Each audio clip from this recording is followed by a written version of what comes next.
This video is especially for non-guitar players or people just starting to learn the guitar. You might want to play along to your favourite music or just along to a backing track.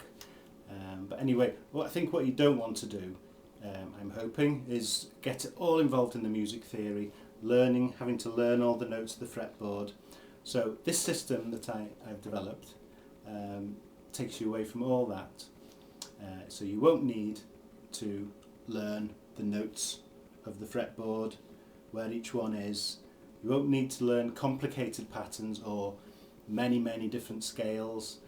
All you need to know is the very first scale that most guitarists use, the minor pentatonic, and 3 locations. So that's the key to the magic, is 3 locations. And 3 locations, 3 frets to remember, will let you play along to most pieces of Western music. Anything in the major scale, anything in the minor scale, and anything in modes of that scale. That's 84 different scales altogether, all mastered by 3 locations. So really all you need to know is the first location, because the second and the third location are always the same distance away from the first. So for any mode or key, what you need to do for any piece of music is find out what key it's in. And then I've developed a little guide here called the Mode Decoder to be able to quickly find out where location 1 is. So you don't really, you probably don't need this maybe if you're able to understand how it works, but it is a very handy little guide. So what you do is basically find out the key that you want to play along to. Let's say it's A minor, because that's a very popular key, and I've also got a track to demonstrate how that works. So what do you do? Well, you put the A note in the minor box, and the mode name for the minor key is Aeolian. So the red box here, the Aeolian box, is the window to put your A note in for A minor. So I've done that, and as I move the wheel around, it also moves the notes in these 3 windows around as well. And those 3 notes show me where the 3 locations are, the all-important 3 locations. So for A minor, we have A, D and E. So to find out where those are on your guitar neck, you can either refer to this handy diagram here that just shows you a corresponding fret. So in this case you would see A is on the 5th fret, so that's your location 1. D is on the 10th fret, so that's 2. And E is on the 12th, so that's your 3rd location. So location 1 is our 5th fret here, and you can count it if you know the frets, the names of the notes, or if you learn the names of the notes on the top string. That can be a quick way to do it as well, so that we know that the bottom open E string is an E. And if you learn the sequence of semitones, you'll know that it goes in this sequence. So it's E, F, F sharp, G, G sharp, A, B flat, B, C, C sharp, D, E flat, and back to E again. So it's fairly easy thing to learn, but if you don't want to learn it, that's no problem. It's just in the guide there as well. So that shows us that we are E, F, F sharp, G, G sharp, A. So that's our location 1. So that's there. That's our first important location. And from this location, you can anchor yourself into all the notes that you'll become familiar with. And also later on I'll show you how the chords all fit in as well. So that's our location 1. Now location 2 was the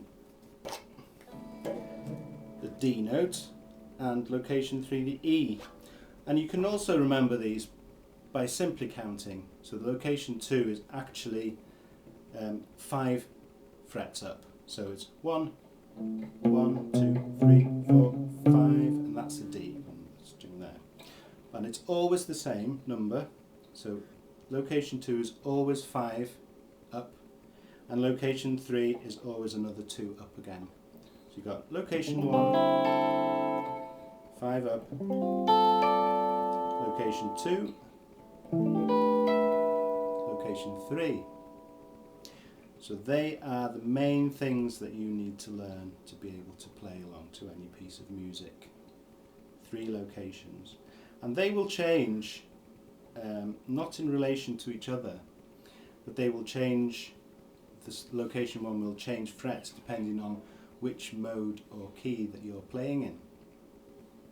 So if I want to play in E minor, I move this so that E is in the Aeolian natural minor box, and now this tells me that my location 1 is the E note. So that's either the 12th fret or the open fret. So it's this fret. It's not the 5th anymore, it's the 12th or the open one. And location 2 is 5 up. 1, 2, 3, 4, 5. So now our 5th fret is location 2, whereas it was location 1 for A minor. And location 3 is another 2 up. So it's the same proportion distance away, but moved down. And that also works for the modes as well. So if we also wanted, if we wanted to play in C major,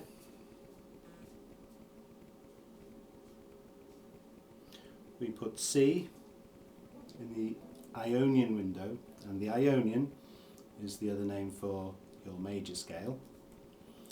Then that shows us that actually we are back to A, D and E. So we're back to the same locations as for A minor, and there's a very good reason for that. As you can see, A is back in the Aeolian box. So that shows you how, that explains the modes in a way, because every single note in the C major scale is the same as every single note as in the Aeolian scale, which is also the same notes as in the G Mixolydian scale, F Lydian scale, E Phrygian, D Dorian.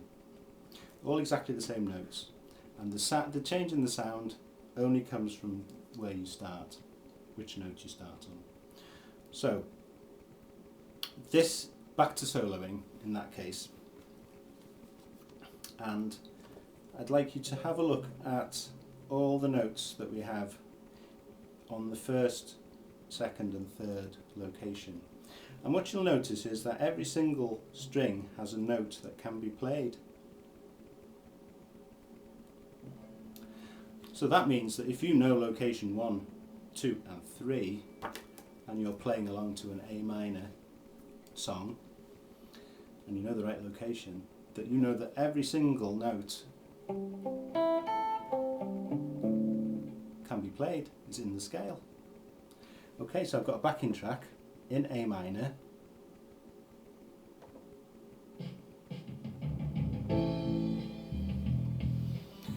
and just by being in location 1 and going through the notes, you can hear how all those notes are in the scale.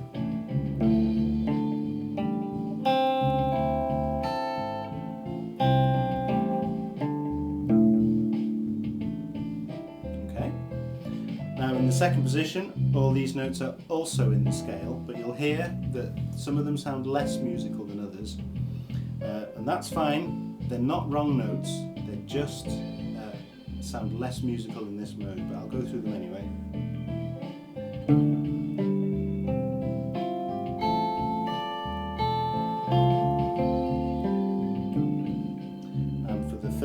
location.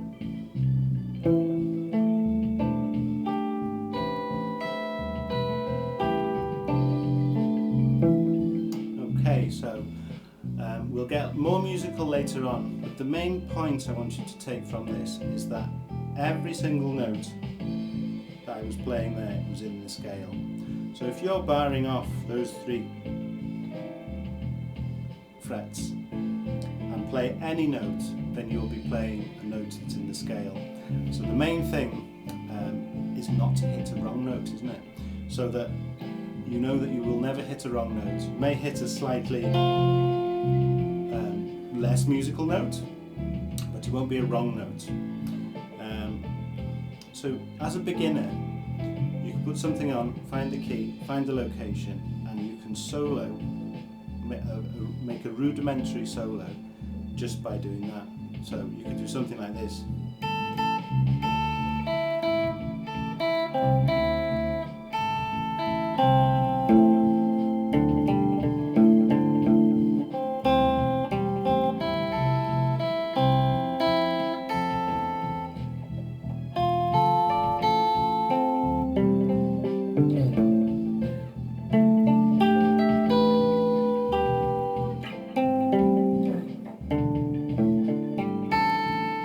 Okay, so not that musical, but the point is all those notes are notes of the scale, so it's going to get more musical now as I show you the next stage.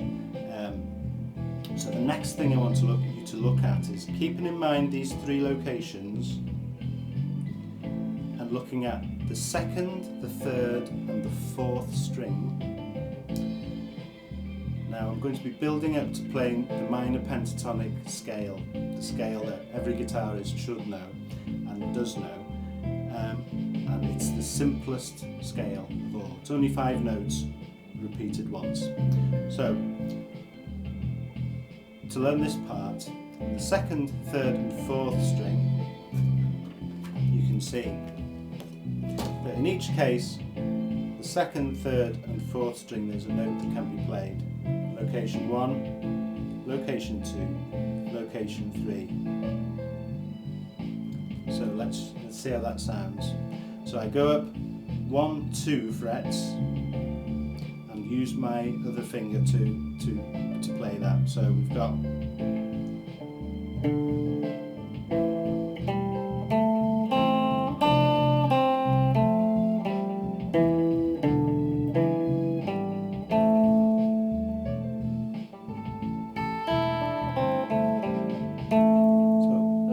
musical. Let's go up to the 2nd fret and do exactly the same thing on the 2nd, 3rd and 4th strings.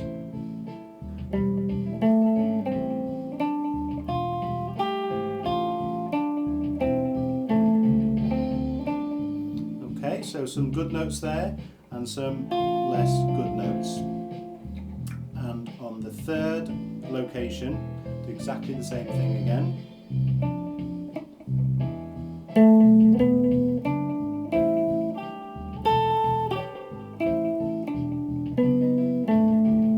Again, a mixture of some nice notes and some less nice notes, but all notes are within the scales, is it?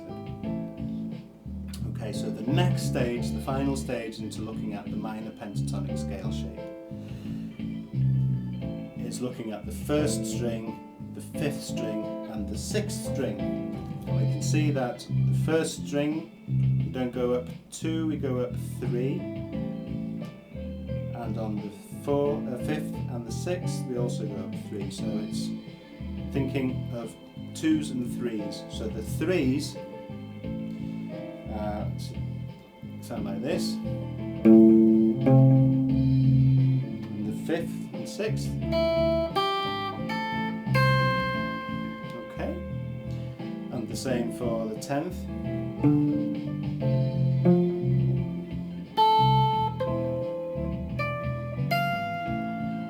And the 12th.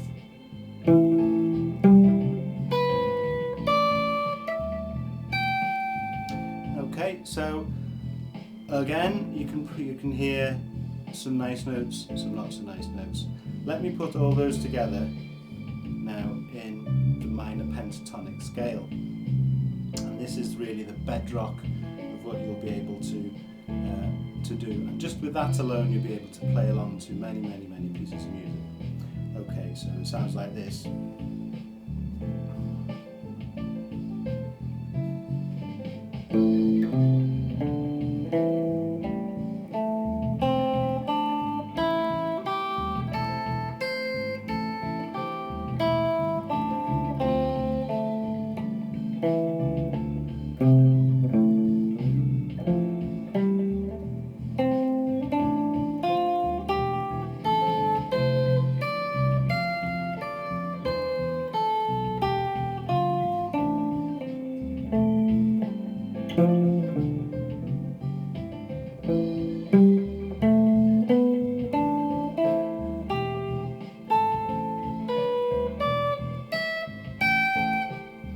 So that's 3 minor pentatonic scale shapes in our 3 locations.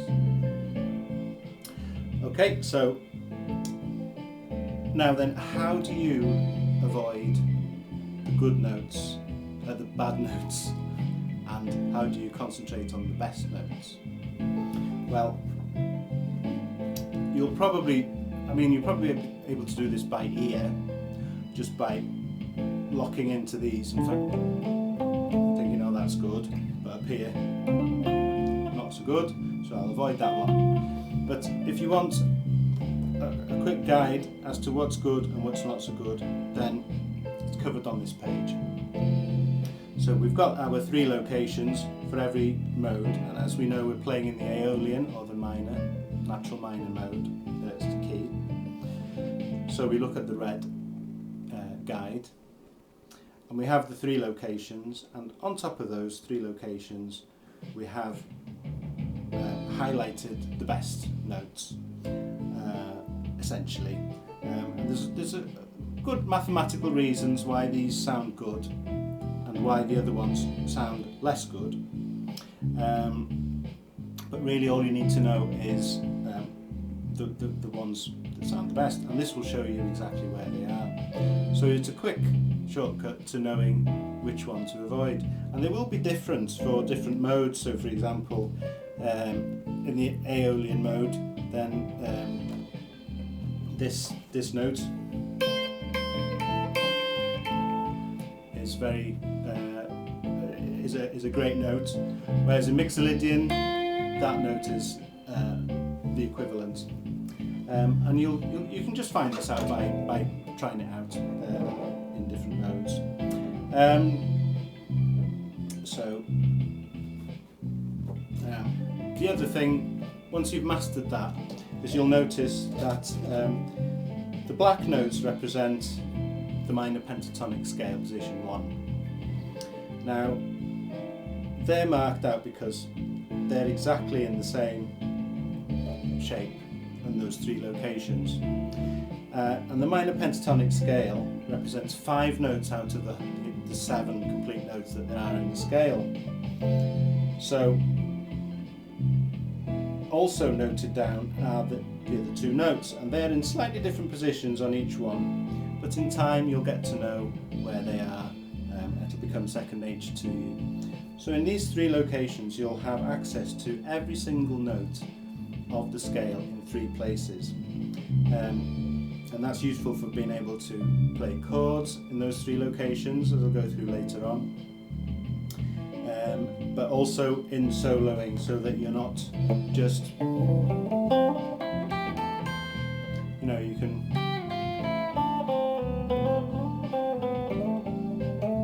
can add them to your repertoire. And again, it's on the backbone of your 3 locations, and it never changes. The notes that are playable, in location 1 you can always play that note, you can always play this note, always in the scale.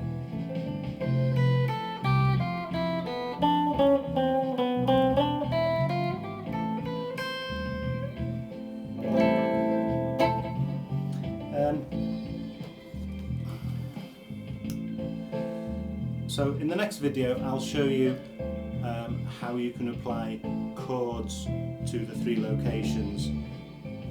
Because we know that certain notes can be played, when you play them together they make chords. So I'll show you how that pattern can be